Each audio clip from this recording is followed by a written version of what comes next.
mungkin ada resistensi terhadap driver-driver kami masuk dan keluar kompleks dan lain mengambil orderan. Kebanyakan hal itu karena miskomunikasi, karena mereka sebenarnya belum mengerti konsep Gojek itu adalah misi sosial. Namun kalau insiden-insiden yang seperti kalau kriminal, masalah kekerasan dan apa-apa itu langsung kita bekerja sama dengan sangat erat dengan pihak polisi yang akan langsung memproses secara hukum. Tidak setuju dengan adanya Gojek karena memang itu tidak diatur dalam undang-undang. Sementara yang lain, angkutan umum yang lain harus mengikuti aturan-aturan itu. Pak Ahok itu kan orang pinter, ya. Pak Kapolda itu juga orang pinter, ya. Pejabat-pejabat itu orang pinter, ya. Mereka tahu aturan, tahu undang-undang. Kenapa mesti dilanggar? Jangan kita berbicara kebutuhan lah, ya kan? Kebutuhan itu bisa diatasi. Mari kita sama-sama mengatasi kebutuhan itu seperti apa. Yang penting ojek itu menurut saya lebih banyak ada ojek daripada motor pribadi. Karena ojek kan jumlah ngangkut orang kan, daripada kamu masing-masing pakai motor, lebih macet. Nah saya pakai ojek, kamu mau habisin semua ojek. Organda asal ngomong aja, urus tuh bus kamu tuh, yang suratnya nggak beres, masuk keluar nggak beres, jalur busway. Ya, kontroversi Gojek versus ojek konvensional ini masih ramai dibicarakan di ibu kota. Dan sampai ini ada kejadiannya pada kemarin itu ada dialog masyarakat kreatif dengan Presiden Jokowi. Dan Nadiem Makarim selaku CEO dari Gojek ini mewakili programmer atau enggak masyarakat IT ya yang ada di dalam dialog itu. Kemudian Presiden menanyakan bagaimana ini masih rame nggak soal ojek versus Gojek begitu. Nah, di sini Presiden pun juga memberikan pendapatnya. Katanya Pak Presiden ini seperti ini. Dia meminta pelaku industri e-commerce untuk membuat aplikasi penunjang seperti Gojek untuk petani dan nelayan. Misalnya membuat aplikasi cuaca, aplikasi di mana letak ikan yang paling banyak. Nah, ini kalau kata Presiden pesannya kepada programmer-programmer nih yang ada di sini. Kemudian juga sampai saat ini nih juga masih banyak ya penolakannya karena memang tadi juga sudah disebutkan di beberapa titik di ibu kota itu masih juga pangkalan-pangkalan ojek tidak mau menerima ada Gojek yang mangkal di situ. Yang juga ramai dari Gojek ini ada memes yang selalu diupload nih rata-rata nih hampir setiap harinya sepanjang seminggu 5 hari terakhir ini. Ada perempuan cantik sekali mengenakan seragam Gojek. Dan ini kita semua mengira bahwa dia adalah benar-betul pengemudi Gojek.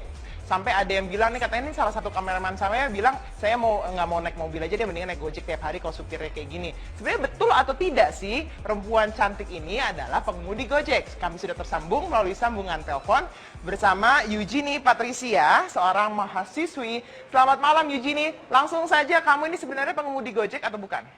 Halo, ya jadi sebenarnya saya bukan Gojek driver ya. Jadi hal itu terjadi gara-gara waktu itu aku punya brand sendiri, namanya Puyo, itu lagi berkolaborasi dengan Gojek. Jadi kita dikasih tuh dipinjemin jaket Gojek, helm Gojek untuk kami gunakan untuk photoshoot itu. Terus saya pakai baju Gojek itu iseng-iseng aja. Terus ada teman saya salah satu ngepost foto saya pakai baju Gojek itu di sosial media dia, di page dia. Terus udah begitu doang, tiba-tiba viral aja gitu. Kamu tapi sudah sempat lihat belum yang kayak meme-memnya dengan foto kamu pakai baju seragam Gojek itu? Udah sering. Udah sering lihat. Mana yang paling kamu kayaknya bikin apa ya, paling favorit deh? Nggak ada sih. Nah kalau ini kan sekarang kamu dapat predikat supir pengemudi Gojek paling cantik gitu. Nah itu kalau kamu menerima predikat itu gimana tuh Eugenie? Ya karena saya juga bukan supir Gojek beneran, jadi ya lucu-lucuan aja lah, diambilnya positif aja buat kayak joke sehari-hari gitu. Oke. Dan ini kamu sebenarnya juga menggunakan jasa ini untuk mengantar makanan ya, karena kamu punya bisnis ya katanya ya? Iya, kita bekerja sama dalam hal itu juga. Oke. Nah Eugenie, saya pengen tanya nih, sebagai kamu kan pasti pernah menggunakan Gojek gitu ya. Kalau melihat kontroversinya Gojek versus Ojek ini sebagai pengguna yang udah merasakan mungkin dua-duanya apa menurut kamu? dibandingkan Gojek biasa dengan Gojek driver. Itu menurut saya sih sebenarnya yang kalau Gojek ini bagus ya, kayak bisa aplikasi Gojek ini juga bisa meningkatkan kesejahteraan masyarakat juga. Jadi kalau menurut saya ojek-ojek yang masih marah-marah dan lain-lain itu mungkin bisa bergabung dengan Gojek mungkin. Bisa bergabung ya. Oke, Iya. tapi yang pasti adalah yang harus dikonfirmasi kamu nggak ada hubungannya sama sekali, nggak bekerja untuk Gojek begitu ya, Enggak, Eugenie?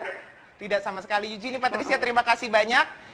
Dan itu tadi, jadi kalau misalnya tadi Anda sudah melihat foto-fotonya dan kecewa, maaf sekali, tapi mungkin Anda bisa langsung pesan karena dia ternyata juga jualan melalui Gojek di sana. Oke, kita akan kita lihat ini ada beberapa respon warga pengguna Gojek, seperti apa responnya? Tahu kan jaraknya berapa, bayarnya berapa, jadi lebih enak gitu. Terus nggak repot juga dari handphone. Sangat membantu karena jika menggunakan kendaraan umum konvensional kadang-kadang suka kejebak macet dan biasanya akan memakan waktu lebih banyak lagi begitu dalam perjalanan. Pasti lebih murah dan lebih nyaman. Mereka lebih menghargai customer dan kita nggak perlu nawar-nawar sih ya. Jadi harganya Oke, kalau Anda sering berjalan kaki terutama di Jakarta, nah di trotoar itu sekarang beralih fungsinya menjadi jalur sepeda motor. Nah, ini ada satu koalisi yang ingin mengembalikan roh trotoar kepada pemiliknya, yaitu pejalan kaki. Nah, kita akan bicarakan soal koalisi pejalan kaki setelah jeda pariwara berikut ini. Saya jadi pejalan kaki di Jakarta. Merasa terganggu sama pedagang-pedagang mobil suka terawat-terawat gitu. Fasilitas pejalan kaki itu sangat minim. Banyak yang udah nggak terawat. Motor kadang-kadang bolong, jalannya harus lompat. Motor yang naik ke trotoar Benar-benar nggak nyaman banget sih. udah merusak banget. Kalau motor di trotoar, kita sebagai pejalan kaki harus gimana? Pengennya nyaman gitu, masa. Presiden Joko Widodo berjanji akan membuat keputusan politik untuk menjadikan ekonomi kreatif sebagai pilar perekonomian nasional karena industri kreatif memiliki potensi besar dengan laju pertumbuhan yang melampaui pertumbuhan sektor lain maupun pertumbuhan ekonomi nasional.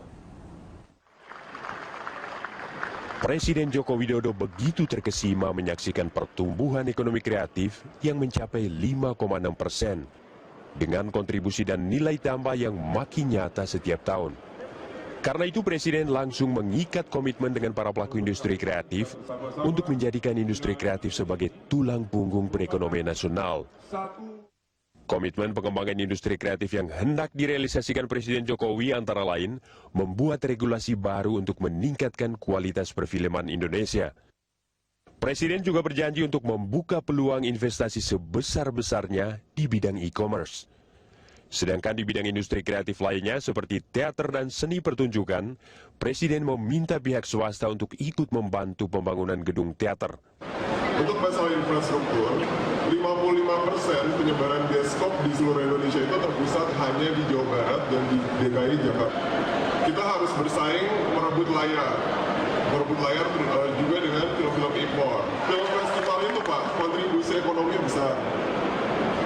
Transfer knowledge-nya jelas, edukasi ke publiknya jelas. Keragaman pun yang sudah ada di berbagai daerah ini, semua juga harus didukung. Kesimpulannya Pak, ditunggu intervensinya.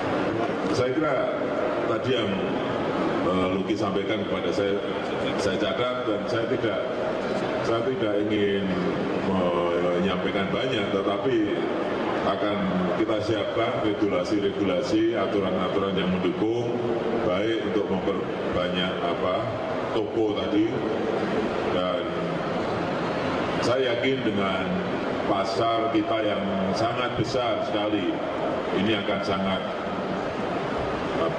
sangat menarik bagi investasi untuk memperbanyak